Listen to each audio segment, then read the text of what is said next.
They came with handshakes and promises, investment, development, and partnership. But behind those polished smiles and signed agreements, Africa has been fighting a silent war.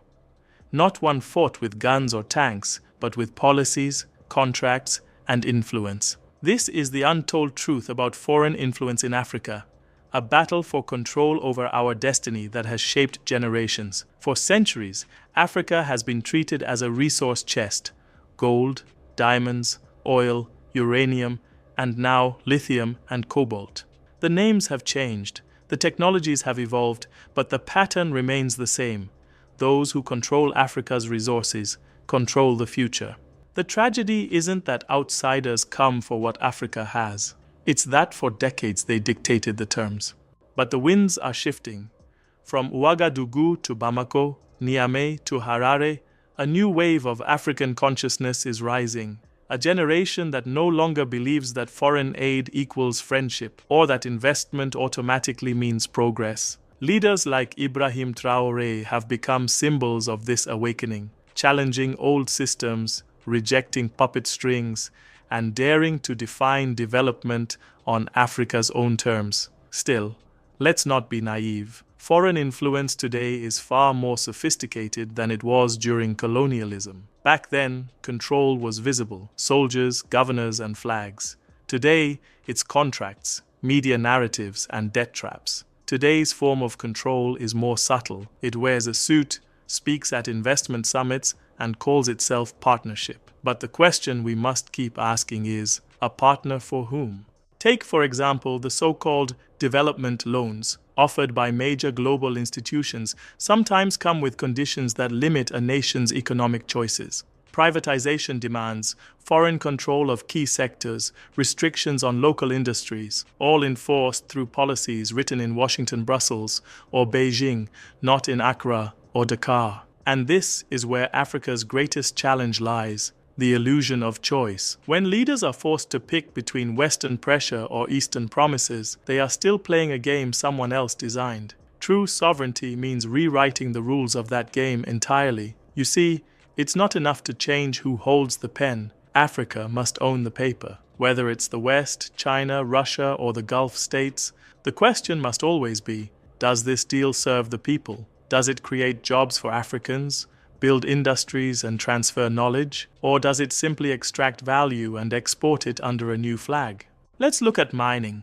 Across the continent, from the copper belts of Zambia to the uranium fields of Niger, multinationals have operated for decades, claiming to bring prosperity. Yet, how many African towns near these mines have hospitals, clean water, or stable electricity? The soil gives up its riches, but the people remain poor. That isn't development. It's modern plunder disguised as partnership. When Traoré said that Africa must own what is under its soil, he wasn't making a populist statement. He was articulating a principle that every nation should live by, that sovereignty begins with control of one's own resources. And for that, he became both a hero and a target. Because in the world of global politics, an independent Africa is not convenient for those who profit from dependency. Foreign influence takes many forms, from economic dependency to elite partnerships and media narratives that shape perception. When an African leader challenges powerful foreign interests, international headlines often shift in tone, suddenly using terms like authoritarian, populist, or instability. But when a leader quietly signs away national assets for foreign approval, they're called a reliable partner. That double standard is not journalism, it's propaganda dressed as analysis. And the damage runs deeper than most people realize. Influence isn't just political, it's psychological. Many Africans have been taught to distrust their own capacity, to believe progress must come from outside. But every African success story, from the Rwandan digital economy to Ghana's industrial drive, proves that when Africa invests in itself, it thrives. This awakening is what foreign powers fear most. Not revolutions or protests, but the quiet confidence of a continent realizing its worth. Because once Africa starts seeing its people, its land, and its culture as priceless, foreign influence begins to lose its grip. Yet, the struggle isn't just against outsiders. it's also against the African elites who act as gatekeepers for foreign interests. They wear African faces, but sign deals that serve foreign masters. Some leaders speak of foreign investment, while making deals that primarily benefit elites rather than the nation as a whole. They turn the language of sovereignty into political slogans instead of building real systems of independence. This is where the battle for Africa's future truly lies, in the hearts and choices of its leaders. Real patriots understand that sovereignty isn't about isolation, it's about partnership based on equality. Africa doesn't reject the world, it rejects manipulation.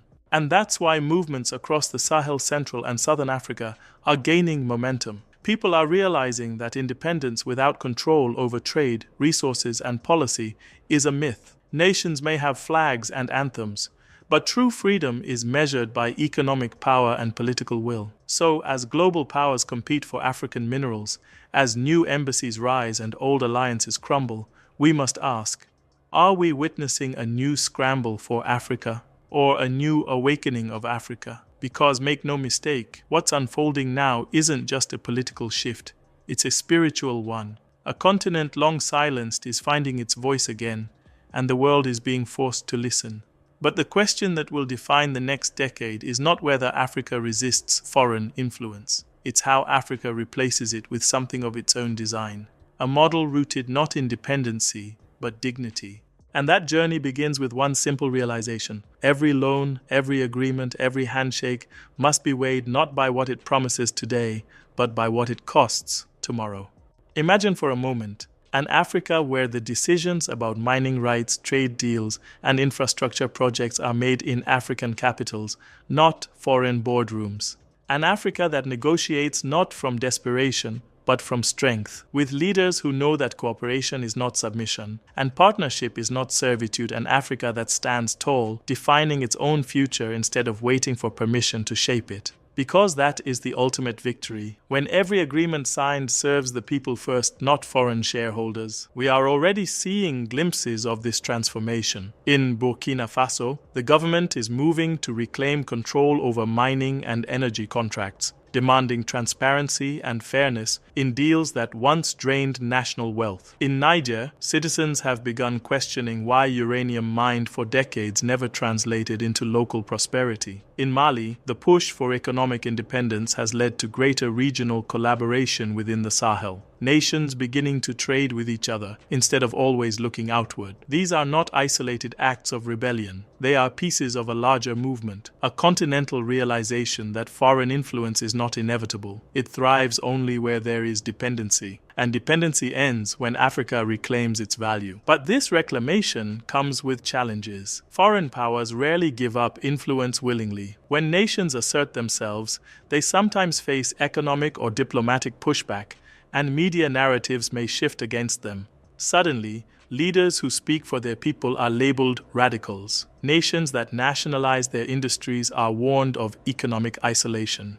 The goal is often to pressure them back into compliance with external expectations. Yet history shows that true development has always required courage, and Africa's courage is awakening once again. What's powerful about this new generation of leadership is that it is not driven by ideology, but by necessity. They've seen decades of empty promises. They understand that without sovereignty, no amount of aid can bring real progress. So, they are choosing a harder, more independent path, one that may bring short-term struggles, but guarantees long-term dignity. The people, too, are becoming more aware. Across Africa, communities are questioning where their taxes go, why, in many African countries, foreign corporations often receive generous tax breaks while local businesses face higher burdens, and why essential resources like electricity or water are managed by external firms. This growing consciousness is the heartbeat of sovereignty. Once the people begin to demand accountability, the system starts to change. And that's where foreign influence begins to lose its strongest weapon: ignorance. For too long, the narrative of Africa has been written elsewhere,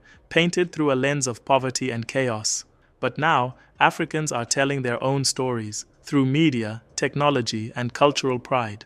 The more Africa controls its narrative, the harder it becomes for outsiders to manipulate perception. Think about it. Influence doesn't always come through money or politics. Sometimes it's through storytelling. When African leaders are portrayed as unstable, when African progress is minimized, it shapes global attitudes and even local confidence. That's why the battle for Africa's image is just as important as the battle for its resources. So, as we speak about foreign influence, we must also talk about mental liberation, because political independence means little if the mindset remains colonial. Every African child must grow up believing that leadership, innovation, and progress are not imports. They are native to this soil. That belief alone is more powerful than any foreign investment. But Africa's unity is the key. No single nation, no matter how strong, can resist global powers alone. The future depends on regional cooperation, trade within Africa, defense alliances, and collective bargaining. Initiatives like the African Continental Free Trade Area are steps in the right direction, but they must be more than signatures on paper. They must become the backbone of an independent African economy. Imagine the power of a united Africa. 1.4 billion people, rich in resources, culture, and ideas, negotiating as one voice. No foreign power could ever dictate terms again. That vision is not a dream, it's a roadmap. But it demands leadership that puts the continent before personal gain and unity before political ego. This is where the example of men like Ibrahim Traoré becomes crucial. He symbolizes not just resistance, but clarity. The understanding that Africa cannot continue being the playground of global powers. His message resonates because it speaks to a truth buried deep in every African heart.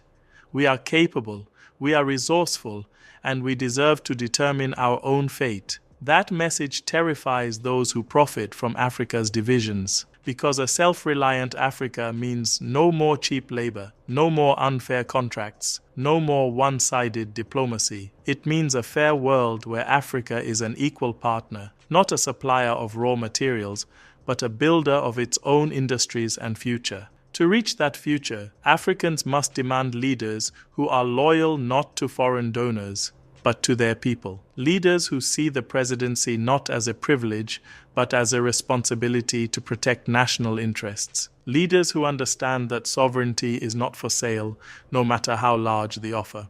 And yes, the road will be difficult. There will be resistance, misinformation, even attempts to destabilize nations that refuse to submit.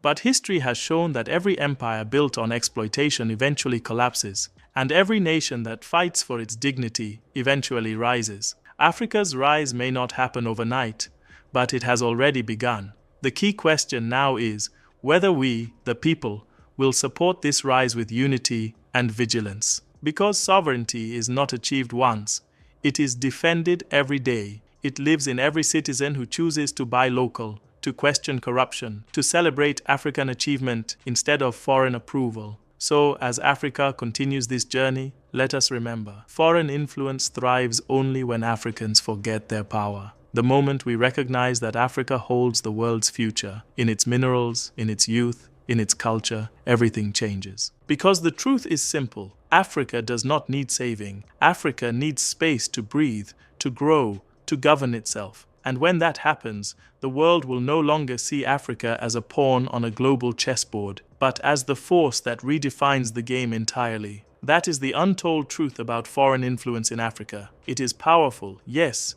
but not invincible. Its greatest fear is a continent that knows its worth, and that time has come. So, if you believe Africa deserves to stand on its own terms, to build without permission, and prosper without interference, make sure you share this message. Like, comment, and subscribe. Not just to support this channel, but to be part of a growing movement that tells the world Africa's story will be written by Africans and no one else.